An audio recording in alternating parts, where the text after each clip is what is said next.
SDM PG college में चुनाव परिणाम घोषित होने के बाद आरोप प्रत्यारोप की राजनीति शुरू हो गई है। जहां कांग्रेस कार्यकर्ता एबीवीपी और भाजपा नेताओं पर कई तरह के गंभीर आरोप लगा रहे हैं, तो वहीं एबीवीपी से जुड़े छात्र इन आरोपों को बेबुनियाद बता रहे हैं।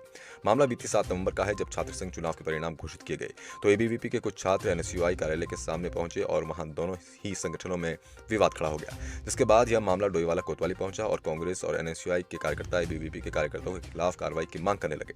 मामले पर कोई कार्रवाई न होता देख कांग्रेस और एनएसयूआई ने कोतवाली के सामने धरना प्रदर्शन कर एबीवीपी का पुतला दहन किया। इस दौरान कांग्रेस जिलाध्यक्ष मोहित उनियाल ने कहा कि कुछ छात्रों ने एनएसयूआई के कार्यालय के सामने महिलाओं और छात्राओं के साथ अपशब्दों का प्रयोग किया, जिससे कांग्रेस बर्दाश्त नहीं करेगी और उनके खिलाफ कार्रवाई की मांग करती है। वहीं देर शाम एबीवीपी से जुड़े छात्र भी भाजपा नेताओं के साथ कोतवाली पहुंचे और उन पर लगाए गए आरोपों को पूरी तरह से बेबुनियाद बताया। साथ ही कांग्रेस कार्यकर्ताओं पर अपशब्दों के प्रयोग का आरोप भी लगाया। राजकीय महाविद्यालय में हमारा चुनाव हुआ है, जिसका परिणाम हमारे विद्यार्थी परिषद के अनुरूप निकला है, जिसमें हमारे मोहित डंगवाल जी ने सीट है।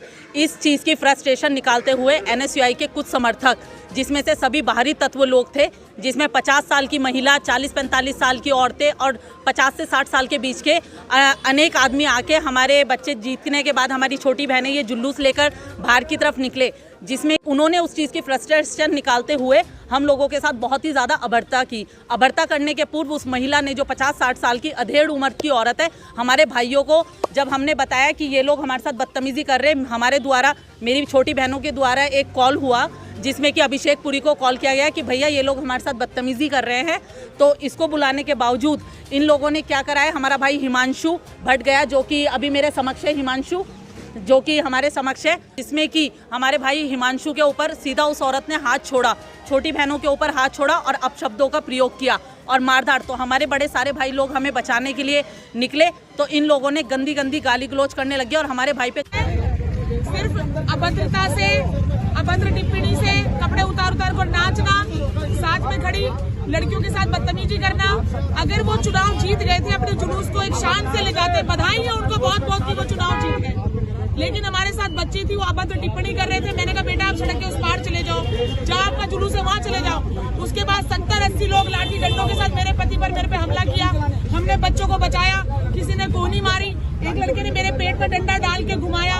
इतनी अभद्रता मैंने अपने जीवन में कभी ऐसा हाल कभी नहीं देखा। क्या चाहते हैं, क्या होना चाहिए? उन लड़कों को लाया जाए, उठाया जाए। संघ चुनाव था और छात्र संघ चुनाव का एक रिजल्ट आया, एक संगठन चुनाव जीता, तो उनके कार्यकर्ताओं के द्वारा जो एनएसयूआई के जो चुनाव कार्यालय है, एनएसयूआई के जो कार्यकर्ता बैठे थे, उनके कार्यालय के सामने आकर अभद्रता की गई। महिला कांग्रेस की हमारी जिला अध्यक्ष अंशुल त्यागी जी और वहाँ छात्राएं थी, सबके साथ अभद्रता की गई, यहाँ तक कि मारपीट भी की गई। तो इसी के रोष में कल कार्यकर्ता यहाँ पहुँचे थे और हमारी मांग थी कि जिन लोगों ने ऐसा काम किया उनके ऊपर कड़ी कार्रवाई होनी चाहिए, मगर अभी तक कोई कार्रवाई नहीं की गई। आज सुबह 10:30 बजे हम लोग यहाँ पहुँचे, कांग्रेस के सभी कार्यकर्ता डोईवाला विधानसभा, ऋषिकेश विधानसभा से यहाँ पहुँचे। हमने यहाँ धरना दिया डोईवाला कोतवाली में, और जब हम पुतला दहन करने के लिए, अखिल भारतीय विद्यार्थी परिषद का पुतला दहन करने के लिए सड़क पर पहुँचे, तो पुतला हम लोगों से छीनने की कोशिश की गई। तो हमने धरना दिया।